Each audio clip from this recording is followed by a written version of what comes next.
Hey, this is Phil with the Tech After 5 podcast, and it's the Friday roundup edition here when I've brought my friends together and at appropriate social distances. That is, we're all connected through the germ-killing effects of Wi-Fi and over the internet. And so I've got Scott Pfeiffer here with me.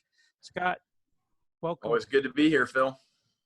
And are you in a undisclosed location? I'm in my secret lair. Yes, he's in the Scott Pfeiffer secret lair. Sorry, can't tell you any more about that.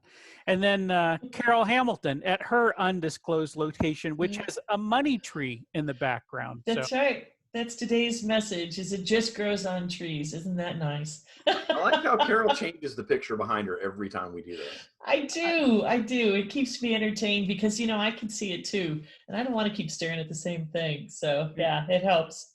Well, for those of you who are listening on audio, go check out a picture or the video or something. Actually, I'll take a picture at some point before we all get done. But anyway, so this is...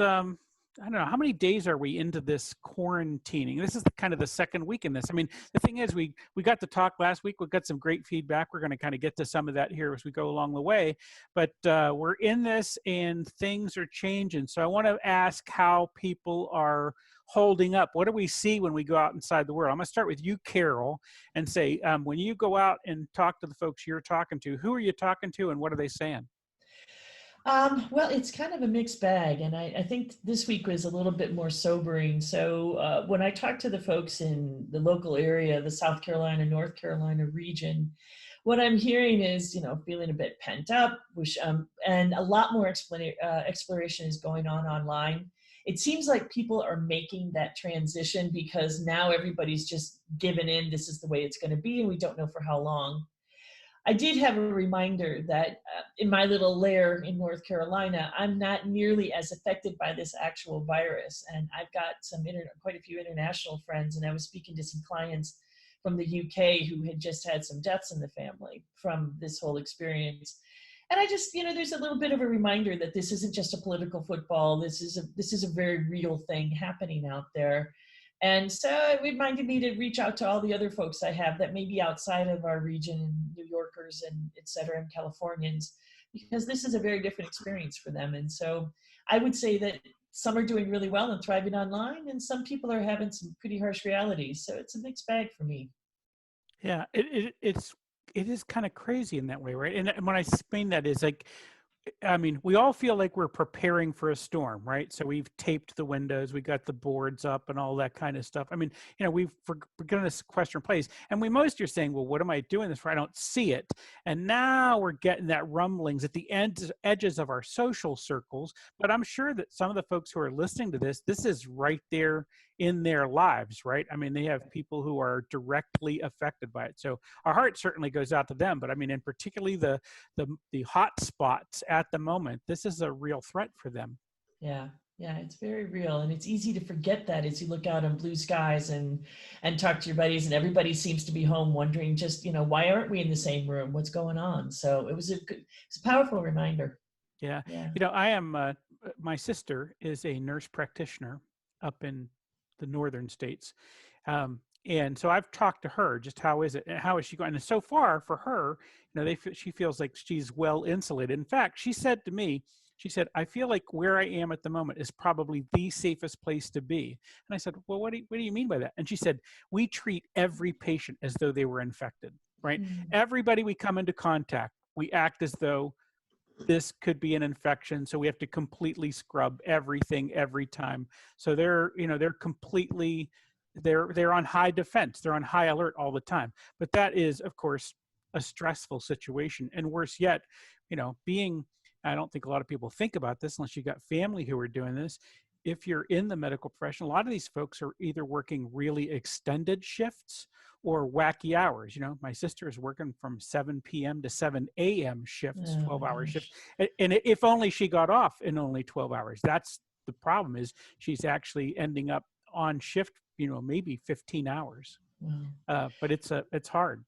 There was an amazing video that went around that had an Indian doctor driving home on his motor scooter, and he pulled up to his area, his house, and all of his neighbors came out in their balconies and were cheering for him. And I think, what a difference would it make for someone like your sister to get at least a little bit of acknowledgement that says, we get how hard you're working and thank you. And so I'm hoping that we see more and more of that too as this goes along. Yeah, that's. I think that's a good thing, and that's I'll use as a reminder. I know when she goes to work tonight, and I'll make sure that I send her a little cheer. Oh, I love it. Yeah. As she's headed to work tonight. Awesome. Scott, you're talking to a different group of cats. How are your clients and the folks in your world holding up?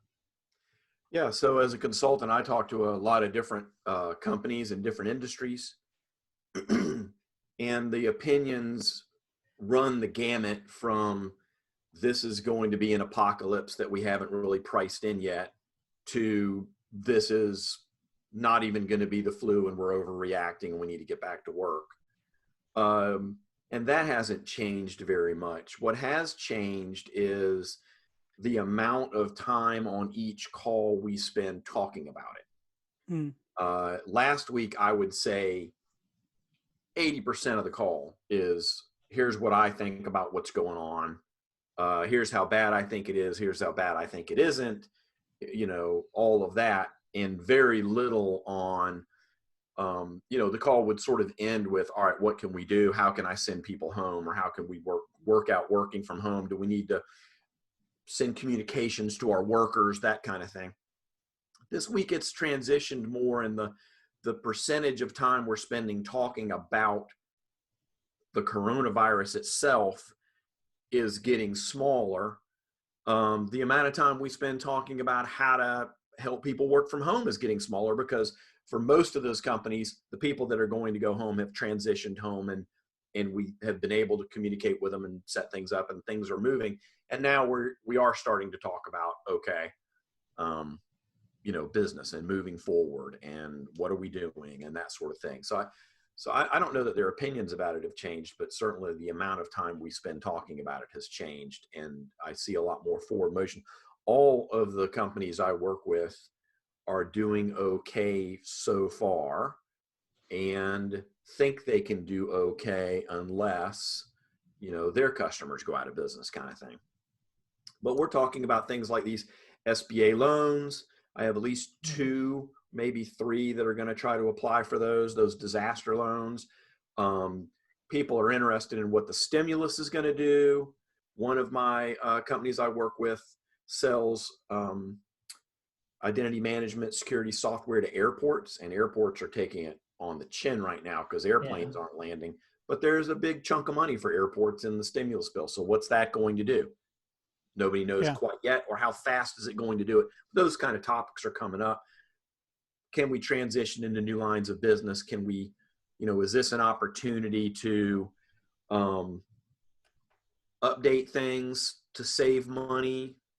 You know, should we have a marketing pitch? Are people ready for a marketing pitch yet? All these kind of things are being discussed. Yeah.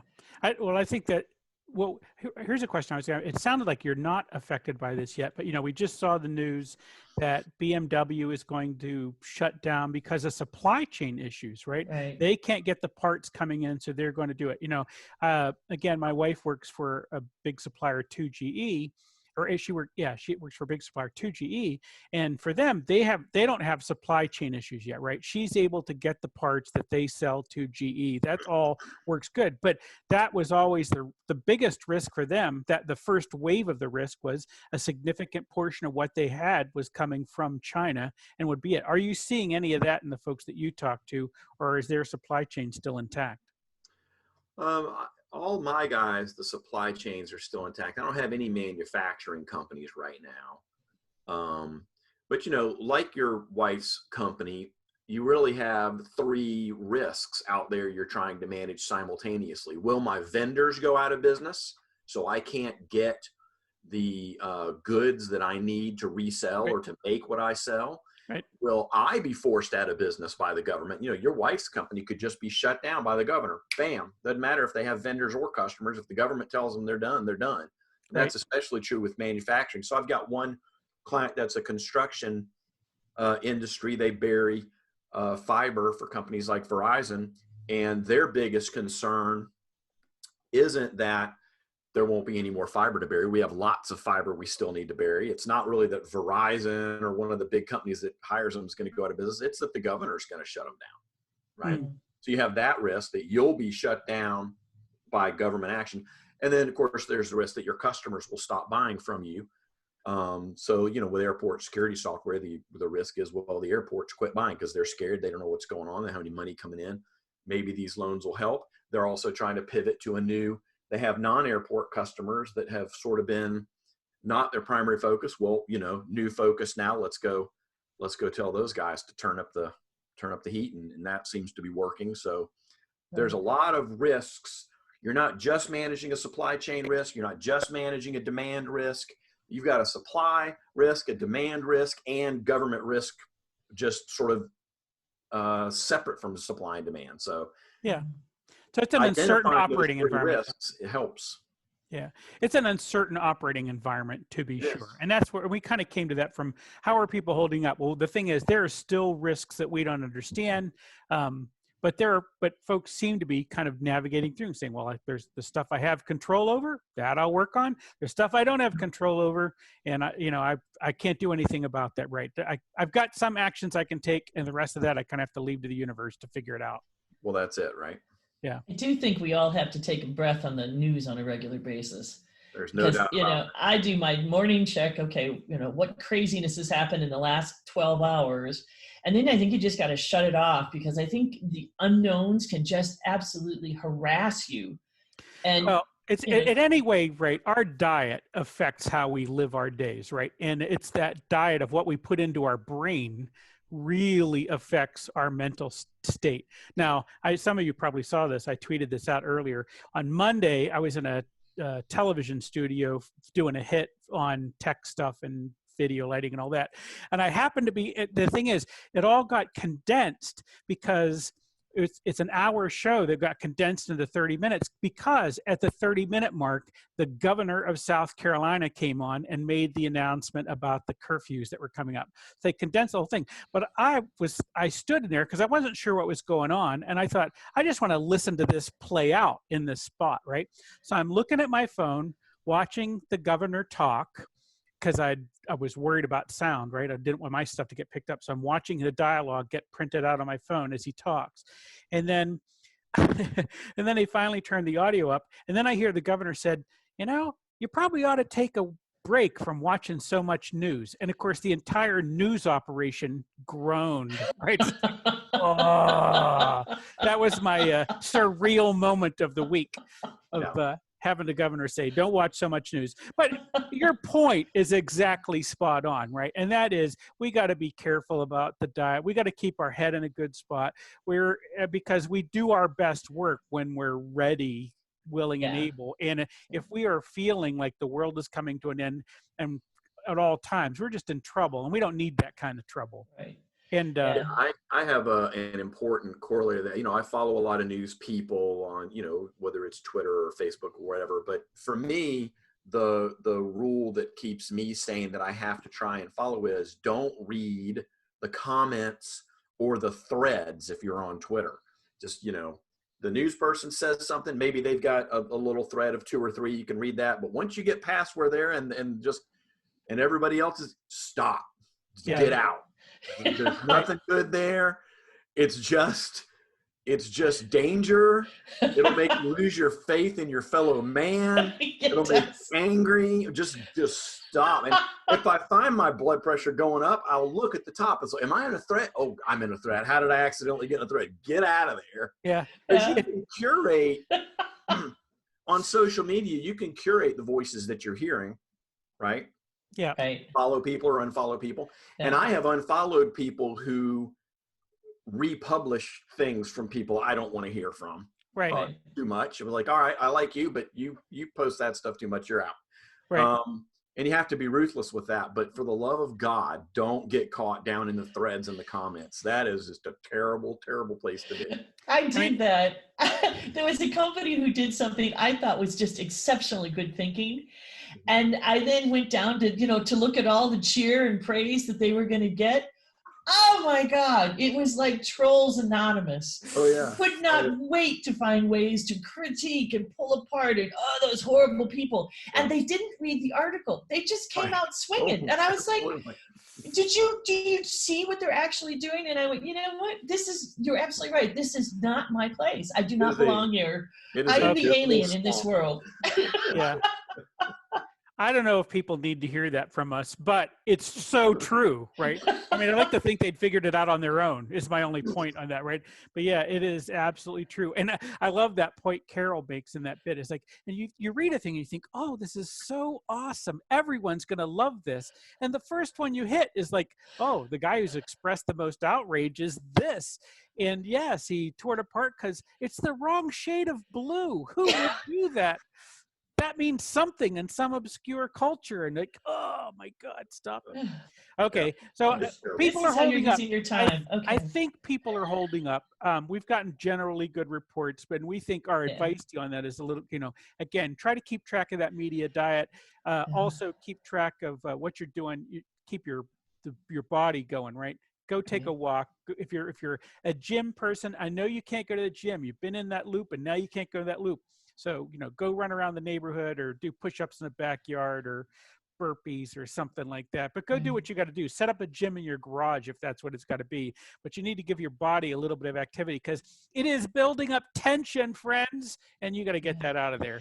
And Hey, and however that is good for you. Carol. There's an app too, 1 Moment Meditation. And it's really awesome in that you can set it to when you need 60 seconds, and it's only 60 seconds of just downtime.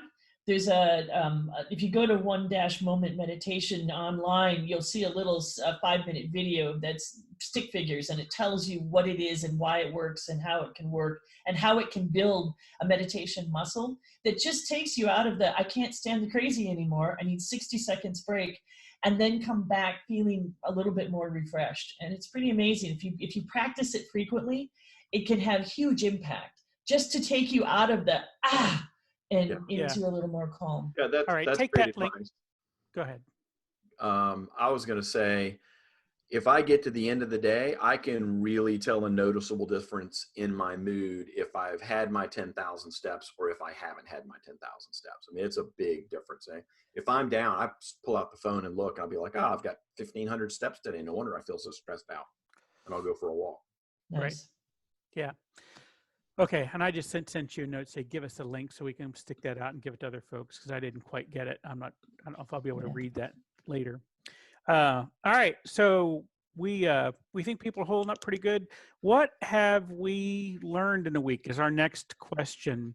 Scott, what is this last week taught us? In fact, I'll start on a thing, and it was a call that you and I were both on, but that there were companies that thought they didn't know if they could trust their employees to kind of work from home, but they are learning that this can work. I mean, I know that the statistics are out there, but there are just folks that for one reason or another have not had a high trust environment, weren't sure that folks could work from home. And they're going to find out, or what I've seen that we've learned is that even companies that were previously resistant to that, now forced to learn that, are actually figuring out this is going to work pretty well for them. Yeah, I think that's right. There may be some employees out there that can't work from home. There certainly were some that I had encountered before this that did not enjoy working from home given a choice. Right now, we don't have that choice, but I do think that for people that were skeptical of it, there are probably more people that are that are learning that it's okay than the other way around, if that makes sense. Yeah. I think, we've had a week or so of people going home and getting in routines. All the companies I talk to are figuring out how to deal not just with productivity issues, but with loneliness, which seems to be one of the big factors negative factors in working from home is worker loneliness. I've got different ones doing different things. Some are doing work happy hours. Last night, I organized a happy hour for my family on Zoom, and we had a little, people in different states, and we had a little happy hour and all that. And my sister had to drop off at 6 to go to her work's virtual happy hour. So Nice. they were already kicking that off. People are learning how to work with their kids around and to combat their kids' loneliness. I know my friend in South Carolina and my sister both have been trying to organize like virtual lunch times for their kids, where during the lunchtime they do a little Zoom with the kids and they can eat their lunches together like they would at school. So I think people are coming up with coping strategies, coming up with productivity strategies, learning how to manage people remotely, and now we're pivoting towards how we gonna move forward. Yeah.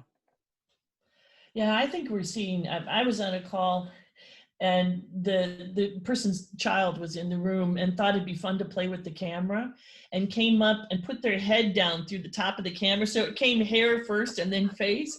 It was absolutely hysterical. And fortunately for the person whose daughter it was, everybody said it's okay. It really is okay. We're now in a world where all of this is the norm, and let's just make a funny moment out of it. And I thought that was awesome.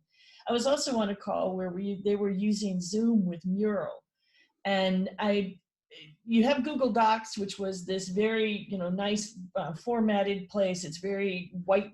I see that as the bullet points, and Mural more as the whiteboard.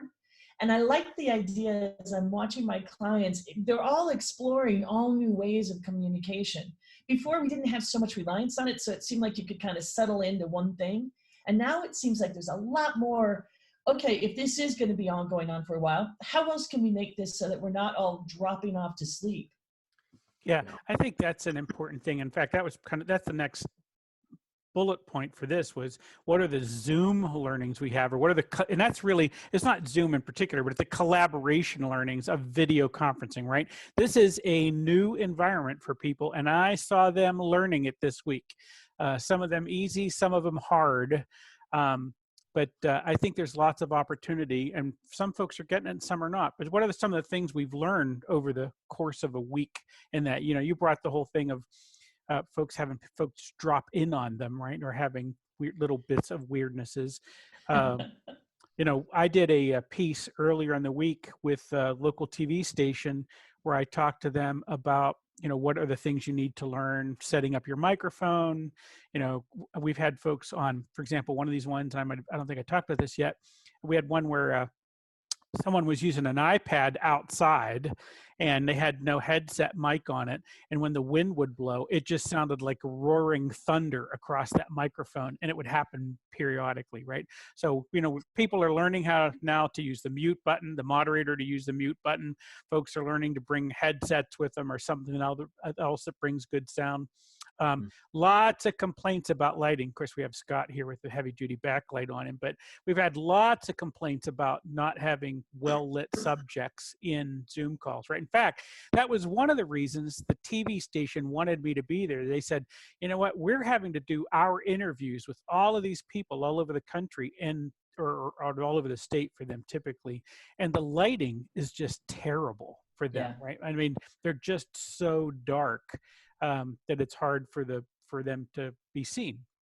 Well, and I think you don't realize it sometimes, because if you're sitting in a well-lit room, it can feel like there's plenty of light on you, only to discover that you're actually being thrown into shadow. And that's what makes you go into that witness protection program kind of lighting. It really needs to be on you.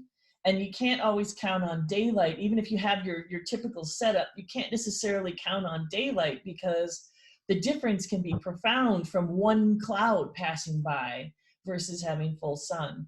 So if you can get a steady light on you and accept the idea that they're going to be looking at you, you'd be okay.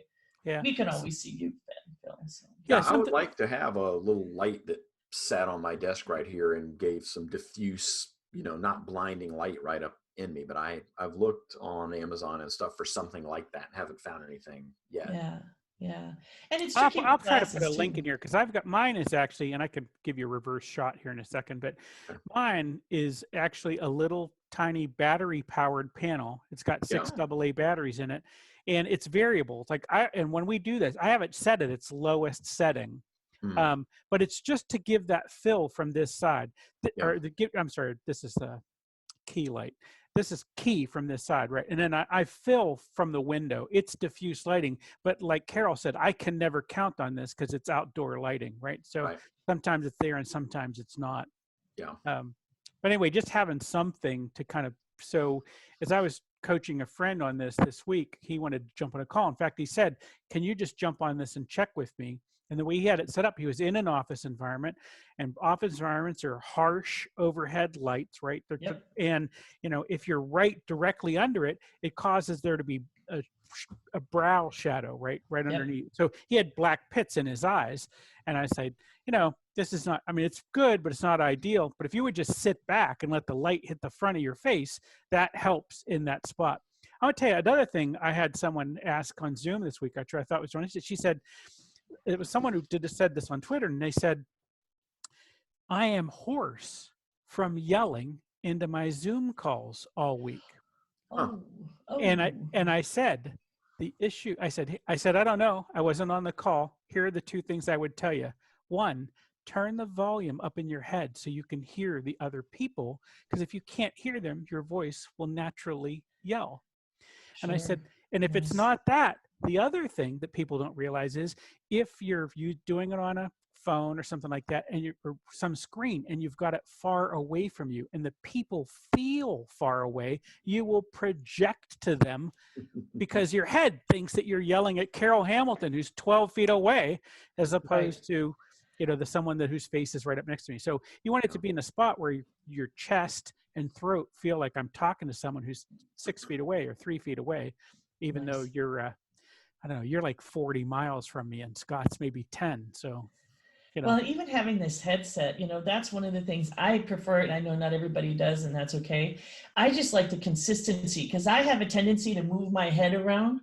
And if I've got a microphone in one particular place, I may move in and out of the range, and that can really vary the volume that the other people are hearing.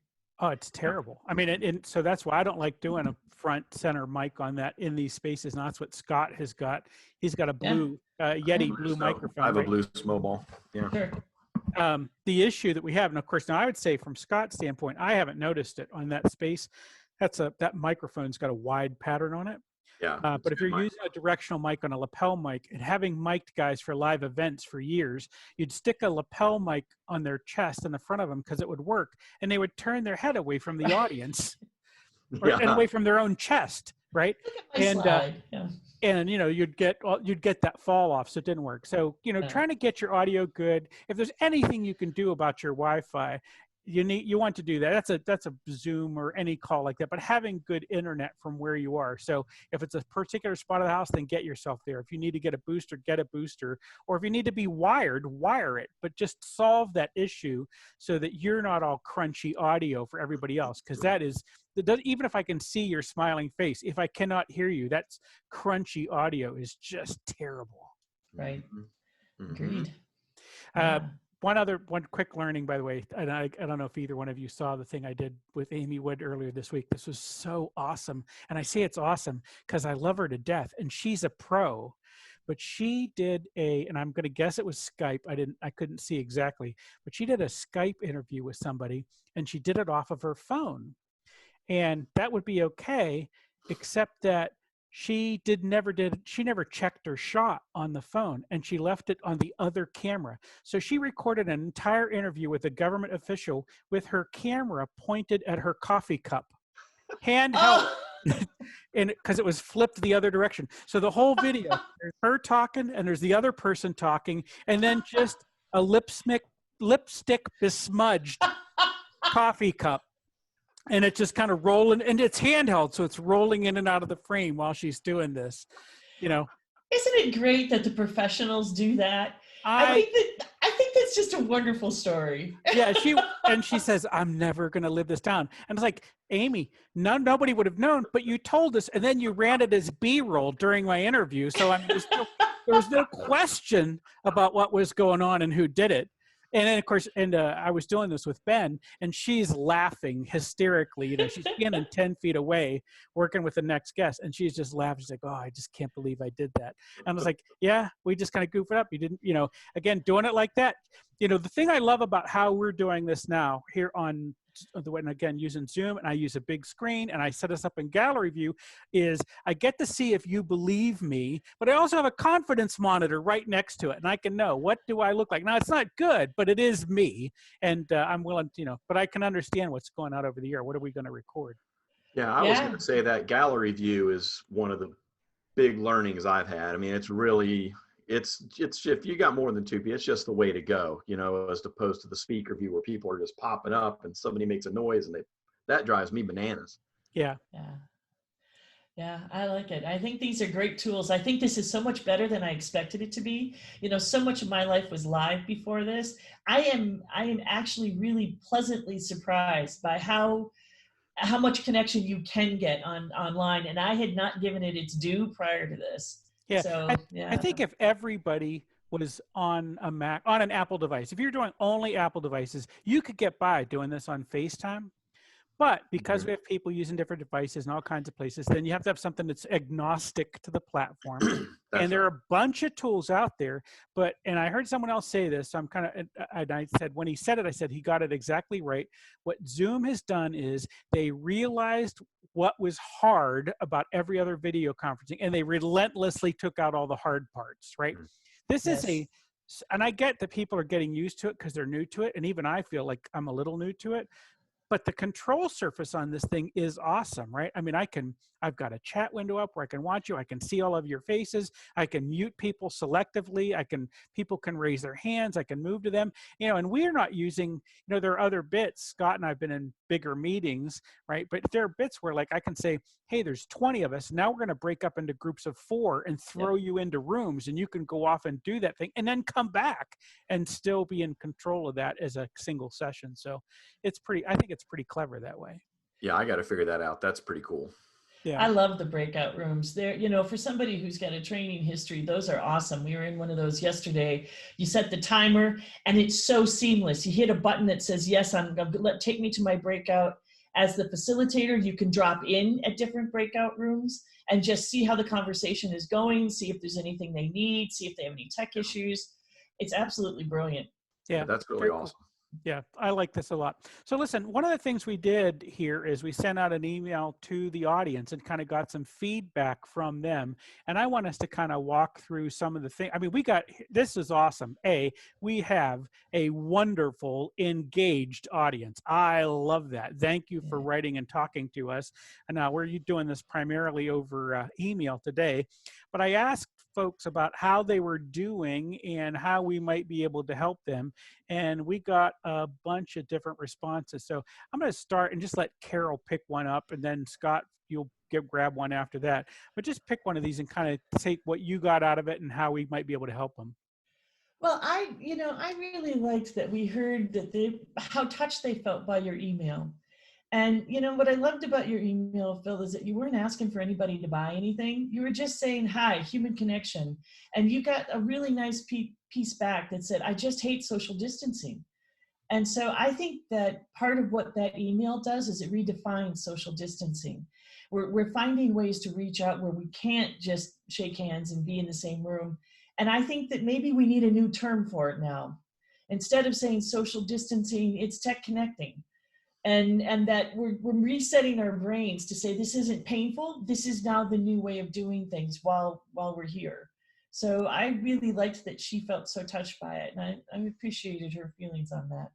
Yeah, I think that is wonderful, and it is in fact what I was at. I mean, I wrote that from the heart, saying, human to human, this is where we are, and I am not here to. I mean, I'm not. Here's the good news: the universe has put me in a spot where I'm not desperate to sell you something, so I don't have to sound like that. I don't have to sound anxious and desperate at all. I can actually look and say, "How are you?" and be ready to listen. And there were folks who were ready to talk, weren't they? Yeah, absolutely. Which one stood out for you, Scott? Well, what The stood one. out for me was that for every email we got from someone that said, I'm looking for work and I'm assuming that all hiring is on pause, we got 2 emails from people saying, I'm trying to hire. Can we organize something to get these connections going? Yeah, isn't that crazy? I mean, Yeah, it you're was. absolutely right. Is that there are folks out there who think that the hiring market is on pause, and that could be nothing further from the truth. Our anecdotal survey indicates that that is not the case, Right. right? And I think maybe some of the confusion is, first off, they think everybody's just huddled up at home, and I think that stopped. I think that was last week. Yeah. And I think this week what we saw was, you know what, I'm working from home, but I'm actually working. And that there are industries, I have a heavy investment in the travel industry, and I will tell you that they right now are just saying, leave us alone. We're not spending any money on anything, and we don't have a moment right now. But there's other industries that are thriving and asking, and can we get help? And where did everybody go? And how do we reach out? Because we're Yeah. not done. Yeah, there are companies that are still doing business, and if they needed a software developer 2 weeks ago, they probably still need one today, and they may need two because perhaps work has increased in some industries as well. But our emails from our listeners, we got more than twice as many from people saying, "I'm trying to hire. Can you help me connect to people?" than we got from people saying, I'm looking for work and I'm struggling with that." Right. And Right. it's really kind of all levels, because I can dig through. Some of those folks didn't tell us what they're looking for at the moment, but I know because I've had other conversations with them about it. So they're looking for technology people. They're looking for developers still. As Scott pointed out, if they were looking for it before, they're still looking for it now. And then some of these are new, right? Like we've got Kim here saying, I'm looking for a marketing associate with 3 to 5 years of experience. Well, this just sounds like there's got to be somebody inside of our audience that says, hold on a second, now I say inside of our audience, this is a regional thing. So in this case, she's looking for someone to work in Spartanburg. But if someone is in the upstate, they could be working in Spartanburg, and we probably know somebody who needs that job, right? Yeah. Yeah, that's right. Absolutely. So people Absolutely. are hiring, and we've talked about how it's people are starting to pivot. I mean, nobody's really having to pivot more of the people I know than Phil Yanoff, who all of his face-to-face Tech After 5 live events canceled like that with the Yep. coronavirus thing. But Phil already is thinking about, how do I pivot? How do I come up with a tech connection offering? And we've been looking at that. And, I think that there's something like that's going to happen, and it's going to happen soon. So even people that were deeply affected by the shutdowns like Phil are moving on to, what can I do in this environment to be helpful to my customers and to provide and to move forward. Yeah. Well, and we are exactly doing that, right? So the thing is, I feel like, and that kind of brings us, where are we headed from here, right? So we're working on those bits, trying to figure that stuff out right now. And there's already opportunity, right? So, here we are at this point in time. The governor's just announced that we're not going to be any schools in the state of South Carolina for the month of April, right? That's to May.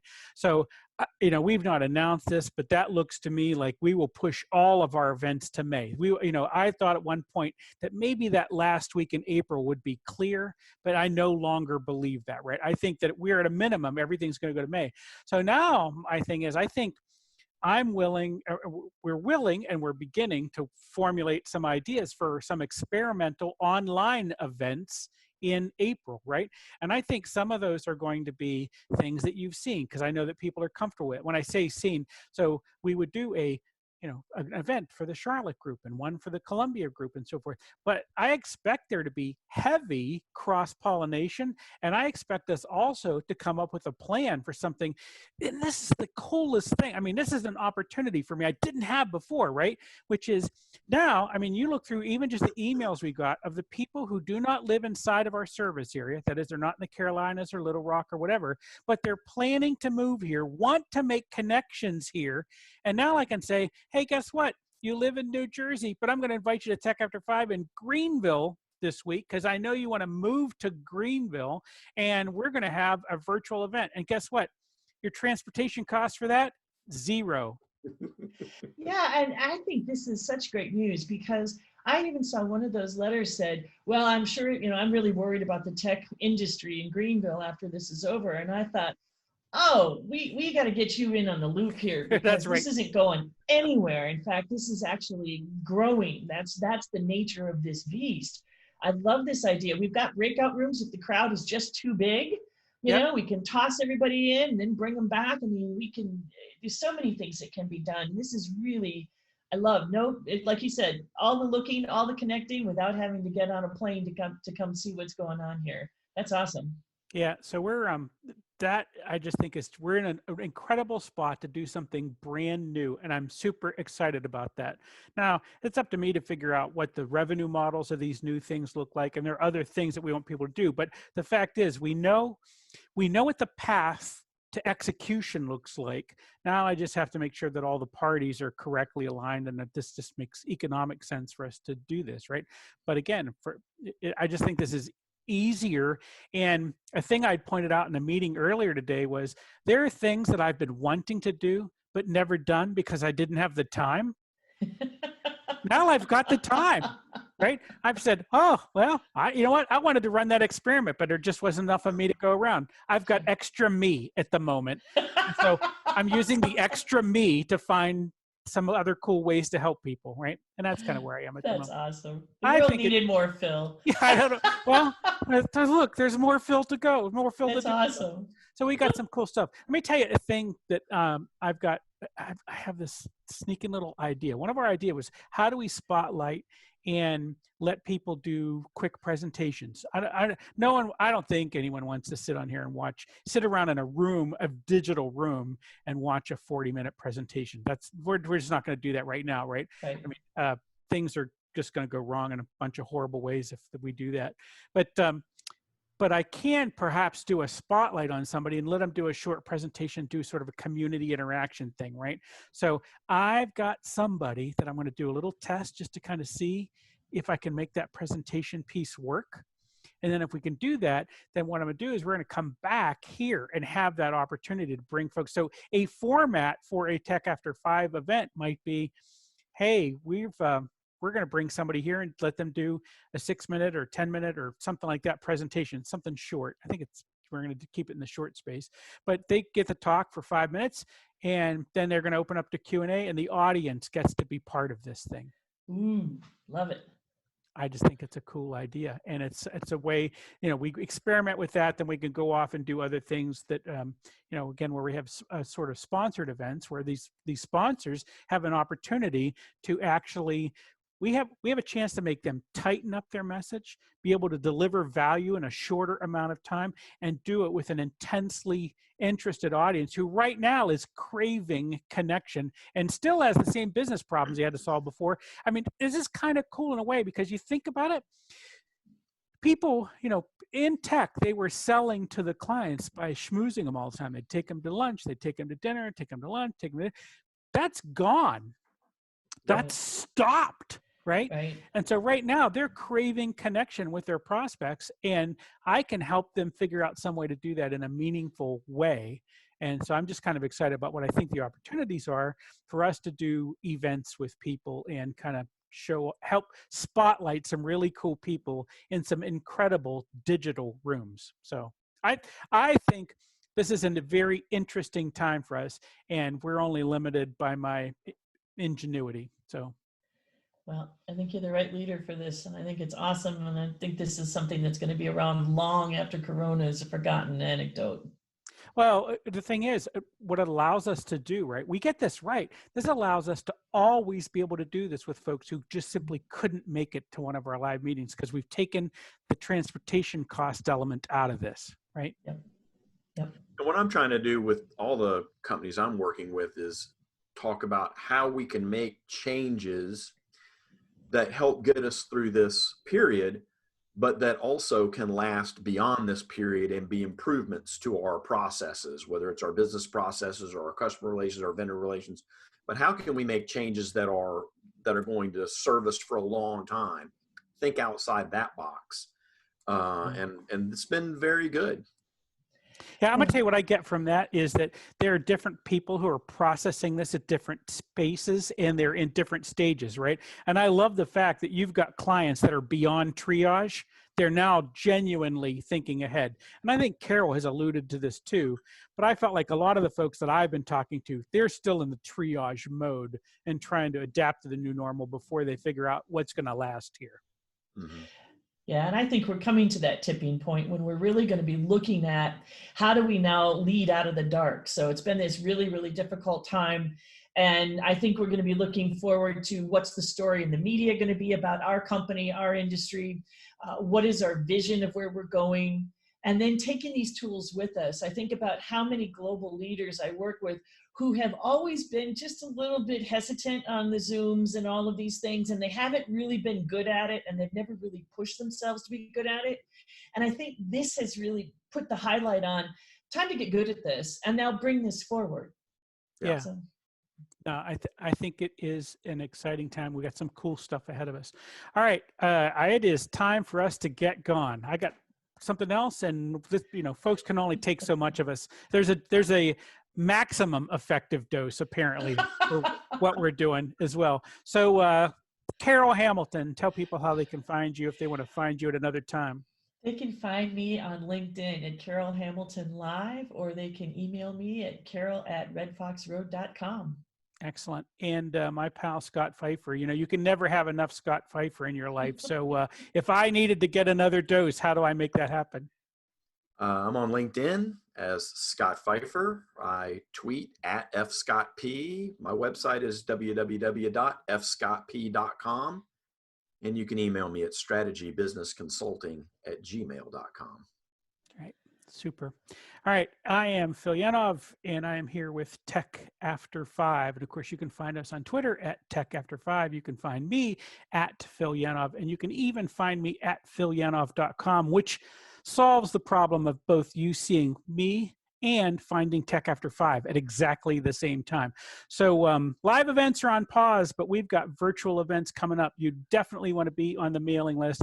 And the way, my friend, this has been so good. So many of you have helped us out already by telling your friends, and we can tell that by the way the podcast grows. But, if you're the kind of cat who loves what we're doing and would be willing to gift us with a little bit of your time, share this with your friends, encourage them to subscribe. And I've heard that reviews on iTunes are important. So I'm just going to trust you. And if that's the kind of thing you could do for us, we'd love to have it. If we're getting something wrong, simply go to Tech After 5 and shoot me an email because I'd like to get it right. We're out here to help you. Come see us. Come listen to us. We got more of these coming up. There's a delightful back catalog of Tech After 5 podcasts for you to listen to. Thanks. See you next time.